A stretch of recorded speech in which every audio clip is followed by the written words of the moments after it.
After I write these posts that more or less call out these terrorist acts and just explain how it's just not logical, doesn't make sense, this is not who we are, it's making us look bad and all these things, I always get messages from people, Muslims, and they are taught to blindly believe the elders or the leaders of the village, and they are also taught that if you question them or if you go against them, that's a sin.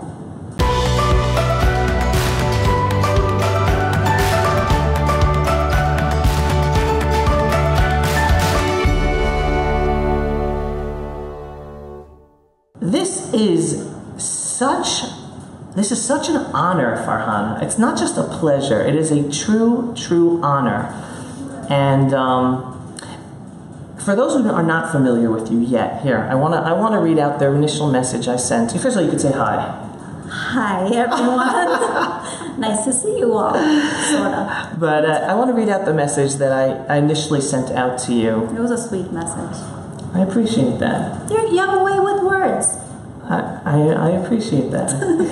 I try. So this is, I don't remember in response, must have been to one of your posts. Those of you who are not familiar with Farhana, she is a very strong voice of reason within the Muslim community.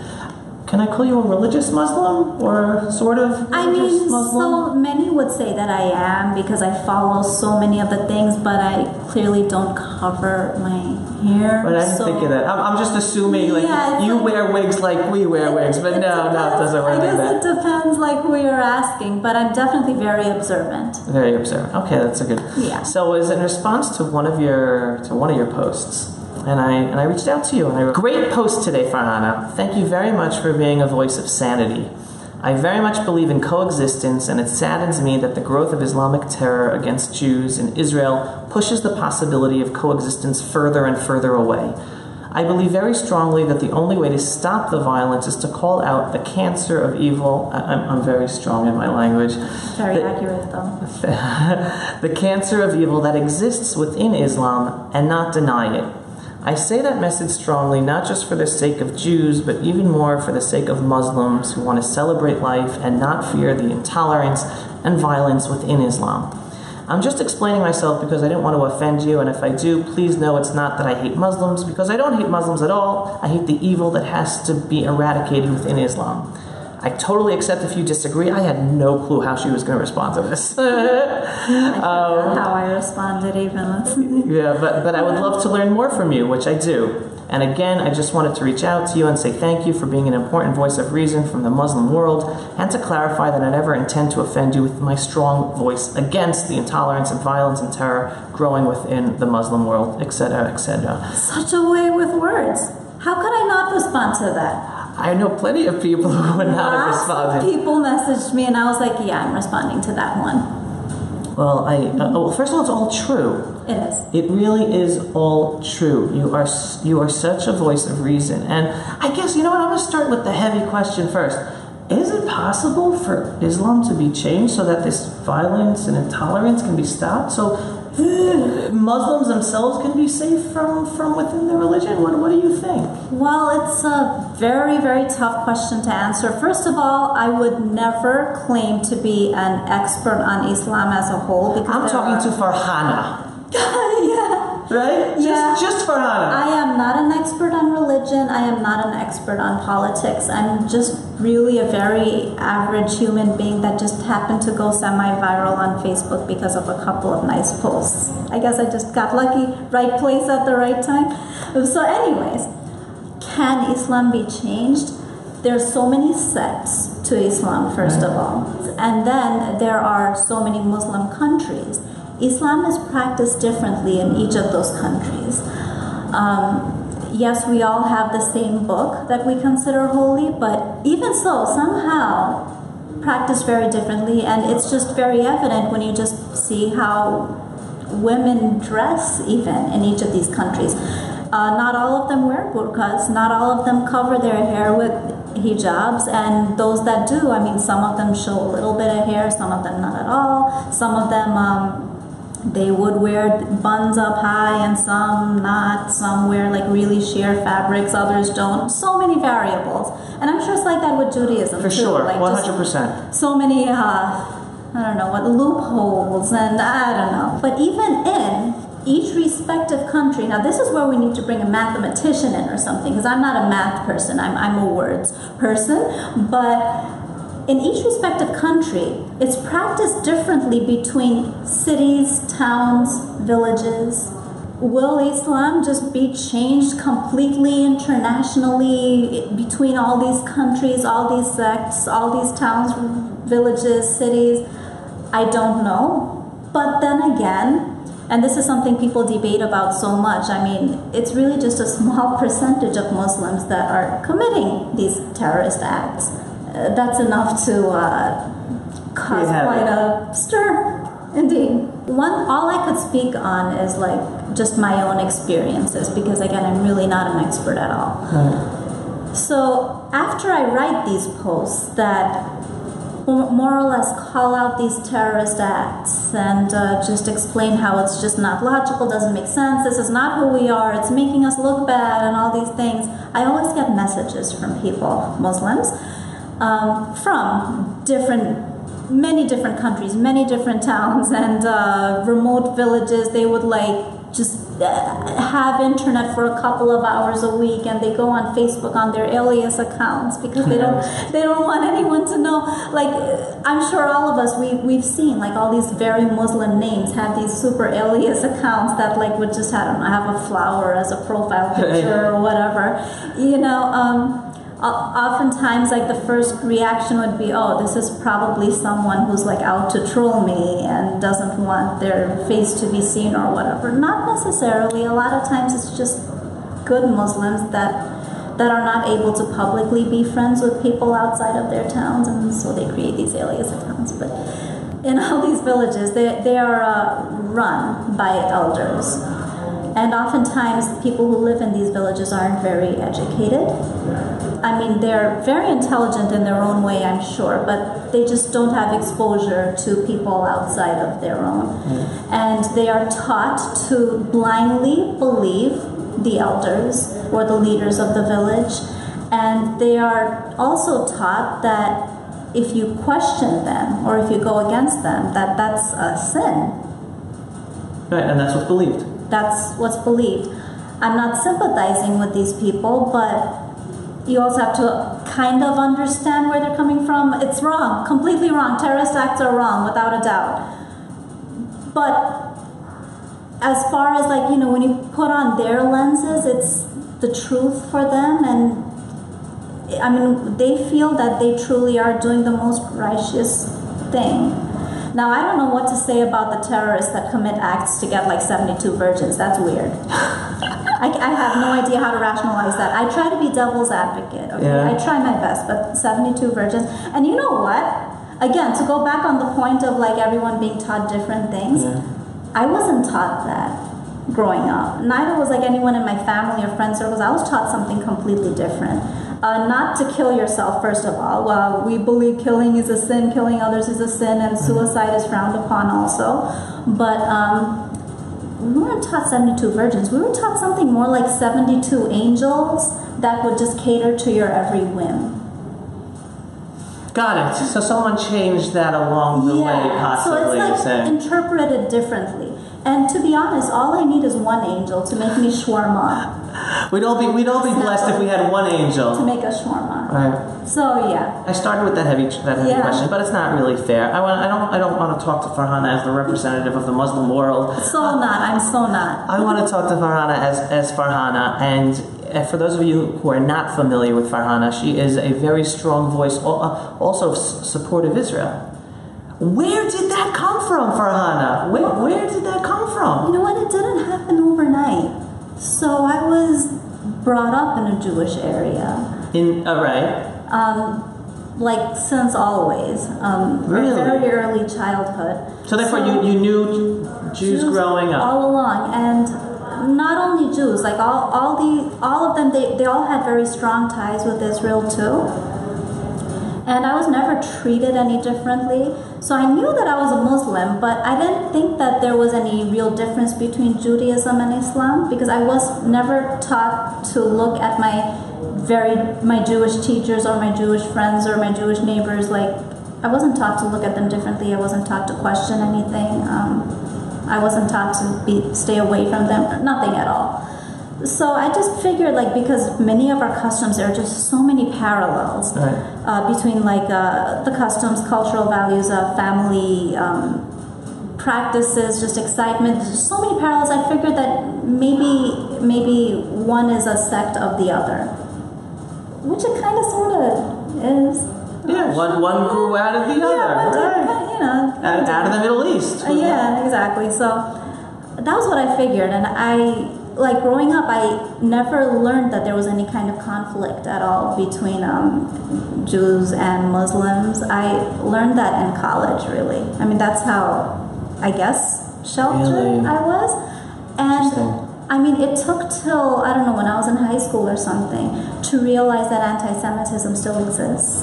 Because I was under the impression, I mean, I learned about the Holocaust in like third grade, second or third grade, and I thought that when that ended, that was when anti-Semitism also just conveniently died, and everyone just got along after that. Because that's all I saw. I mean, I'm seeing we're all getting along in my community, and everyone was wonderful to me of all ages. And so, yeah, it was only when I entered college that suddenly I saw that people were organizing protests and marches and like hanging up these posters and like like ripping up like the Israeli flag, and I was like, ouch, that got me on a personal level. Really? Like, it was a dagger to the heart. Why? Every single time. Because it has nothing to do with you. It has everything to do with me, okay? Because these people that they're saying all these bad things about and wanting to, kill and whatnot, they had everything to do with my upbringing. Don't you dare say that. They were straight up insulting my family members, and I had to be the voice that proves that, or says or speaks on their behalf, because ultimately, when Jews go to anti-Semites and say, no, Jews are good, it falls on deaf ears. No one cares to listen, but people do listen when someone outside or on the enemy side or whatever speaks out and says, look, this is really not true what you're saying. And whenever I take part in speaking engagements, I be sure to let people know that, look, I understand where you're coming from. Everything you're saying is based on what you read here, what you saw here, and I totally understand your passion, and thank you for siding with the Muslims based on what you read. That's very kind of you. However, what you read and what you've been taught is not accurate. So many people are not aware of Bollywood. But then when you sit down and show them, oh, damn it, look on Google Images and you see the same image was used 6 years ago and whatever. Right. It slowly opens their eyes and starts conversations. I'm not on a mission to get people to change their views overnight, because that never happens. No, not at all. It's an unrealistic thing to expect to happen. I just want people to just question a bit and just think twice before they just believe the headlines that are just so horribly warped. There's so many examples, not only with the Jewish community, but other underserved communities that get these horrible headlines when the real story is anything but.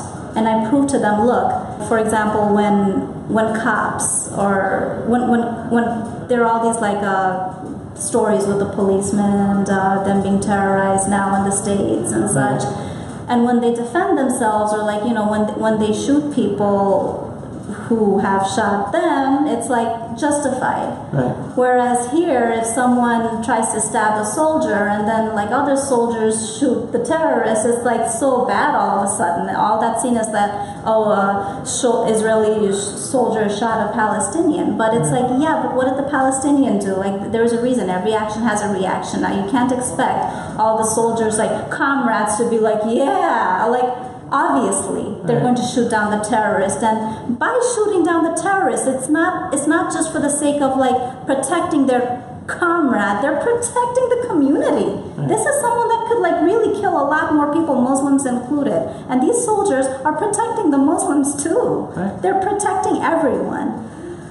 So it's just a shame. But I have to ask you, all right, you had this experience already in college, you were expressing. Yeah, that was my first taste of. But still from there to then being a voice, standing up for Israel, that's a leap that very few people take, and you took it. Well, I must say, I mean, I was never actually seeking attention per se. And by the way, you know that by reading your posts. Your posts, and for those people who are not yet following Farhana, and you're interested in hearing this very sane, important voice, then please follow her. And it's from your posts themselves, and the language, which you are also extremely good with your language. Thanks. It's coming from your heart. It is. And it's not about looking for any attention. You're pained. You're pained, and you're expressing that pain. And via that expression, you're also standing up as a strong voice for truth and for Israel due to our situation today. Yeah, absolutely. I mean, it started on a very small scale, and I would say, to be honest, I mean, my efforts are still relatively small, but impactful nonetheless. 100%. But yeah, my speaking engagements are just really, for the most part, like local-esque, national. I don't go to problem areas.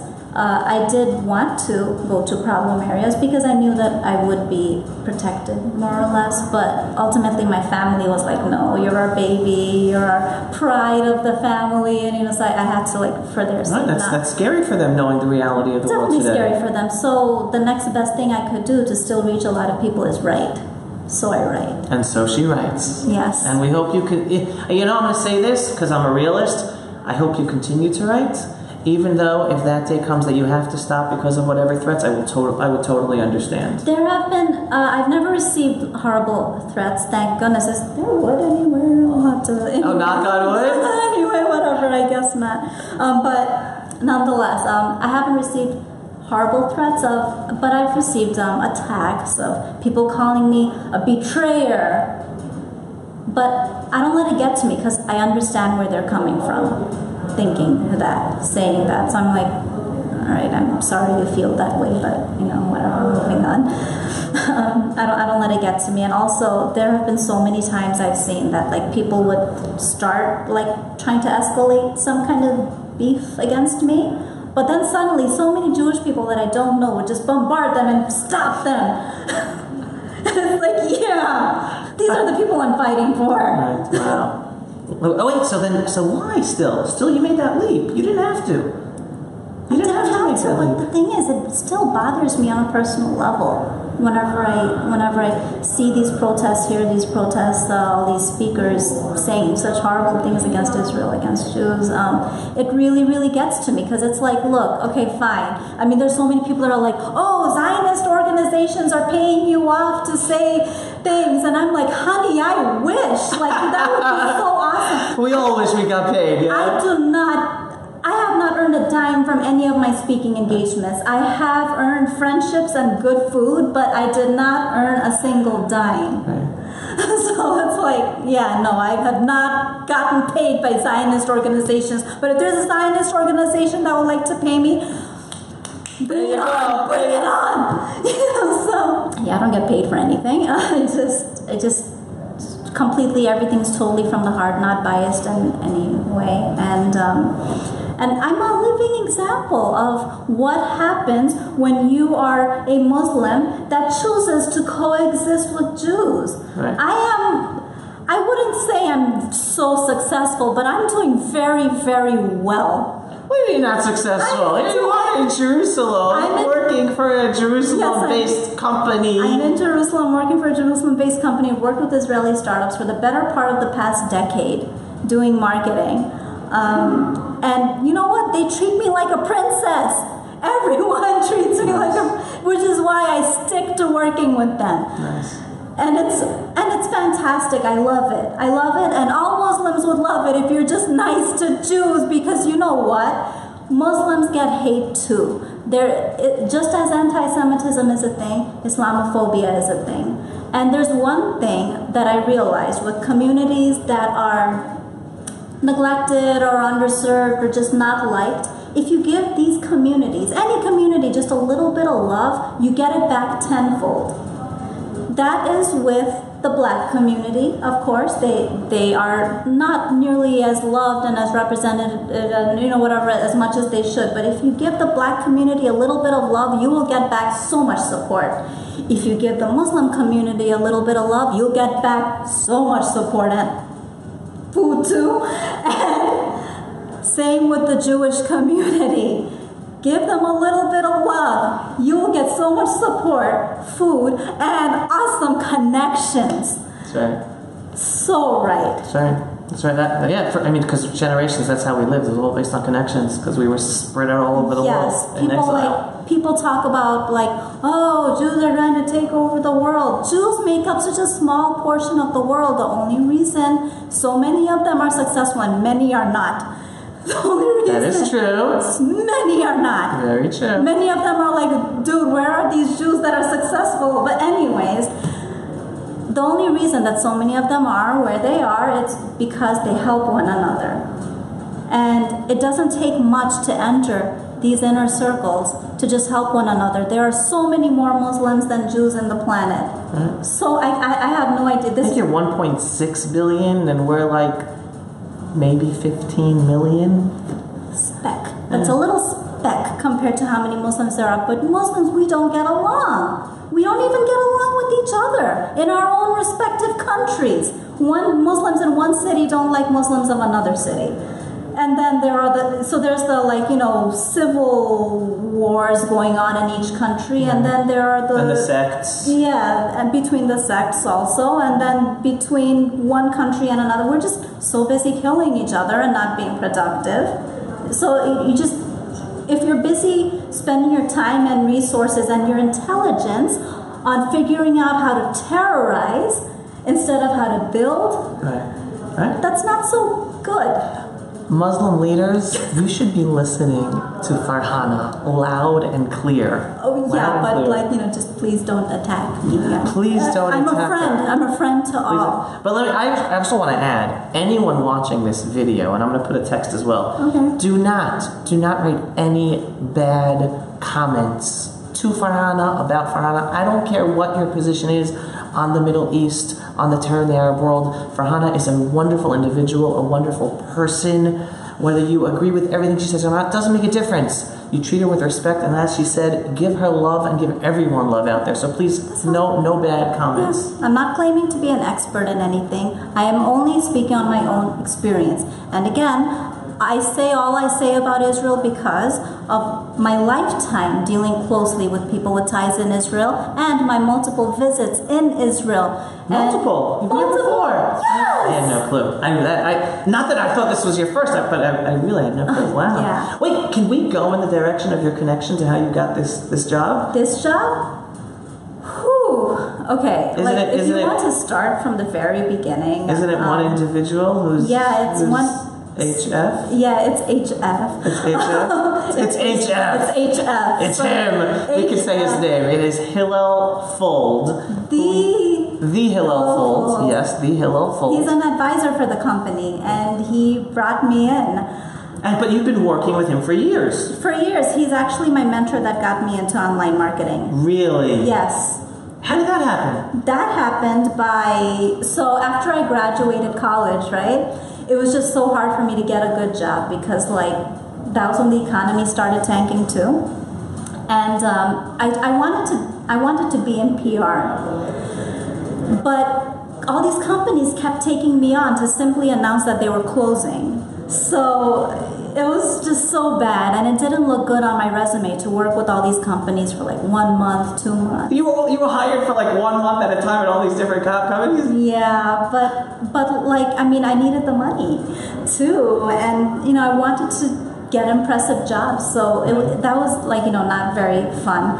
So anyway, there was an event I was organizing, which ultimately didn't happen because the company ran out of money, and in that event, there was going to be a speaker who was going to talk about how social media helps you land jobs. At that point, I was not on any social network, and I took so much pride in Wow. that. You took pride in it. Yes, because social media Right. is for losers Yeah. who can't make real friends, and you know. So they go to social media to feel important. Yes, exactly. You know, that was my standing. But you know, there I was jobless, and I figured, all right, let me join a social network and see if it helps me land a job. Right. So I joined Twitter. Hillel was one of my first few followers. Really? Yeah, first very few followers. And so I clicked through on his name, and I saw that, like, at the time, his bio, he wrote like that he writes for Business Insider, Mashable, NextWeb, all these Right. amazing things. And I'm like, oh my God. I'm friends with this guy. This is exactly what I want to be when I grow up. And like he followed me. So I messaged him like, hi, I really don't know what I'm doing. Like, why are you following me? And he's like, oh, I'll teach you. And he actually did take me under his wing. He taught me how to Twitter. And he said that I have a knack for these things and I should just ditch PR and do online marketing. Nice. And we very quickly became like a tag team of two. Say that 3 times fast. Tag team of 2, tag team of 2, tag team of 2. I did it. Awesome. Gold star for you. So, yeah, we quickly became that.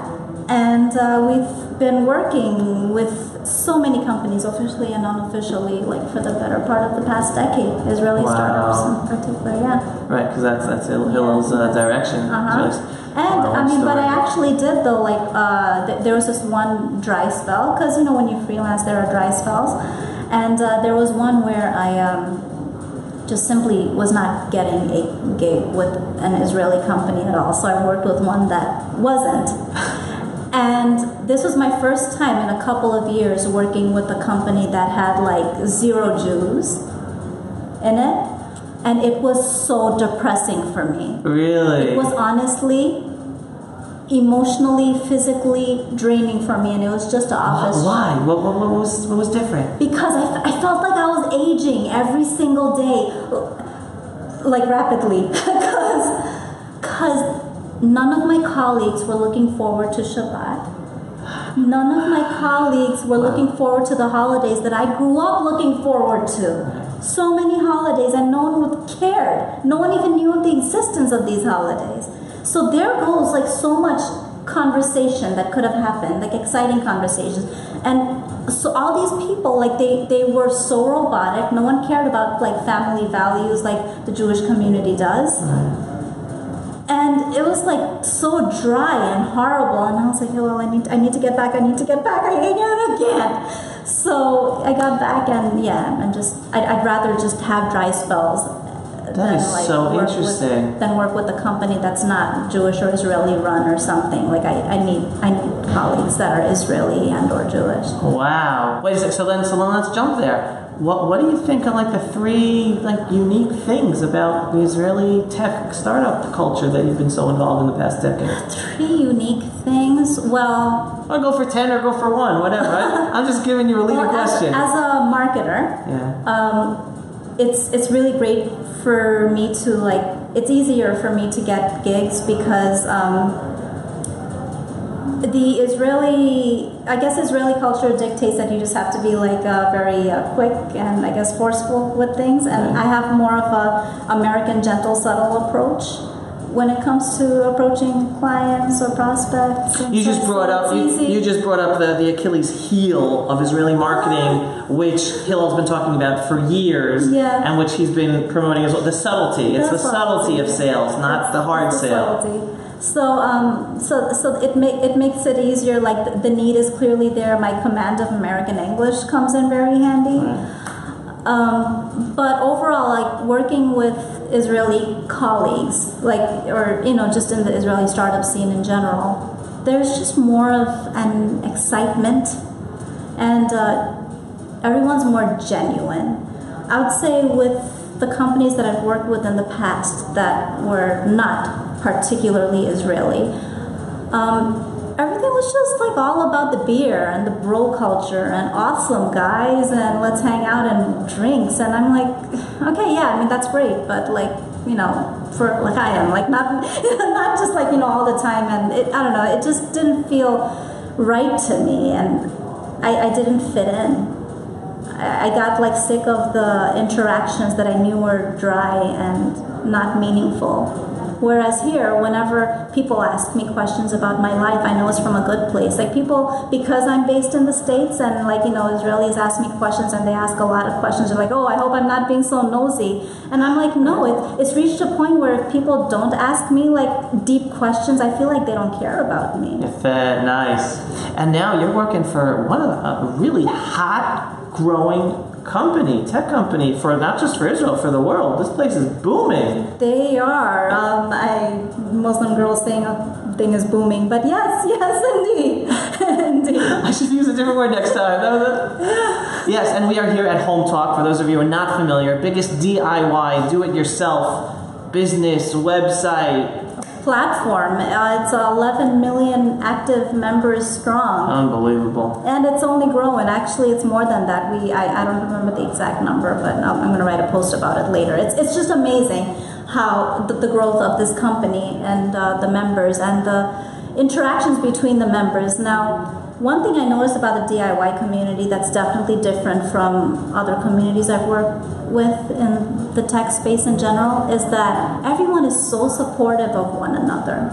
Like even with projects that could have clearly gone better or like clearly had some elements that were like total fails, people would comment with constructive criticism, and it's just a very happy space.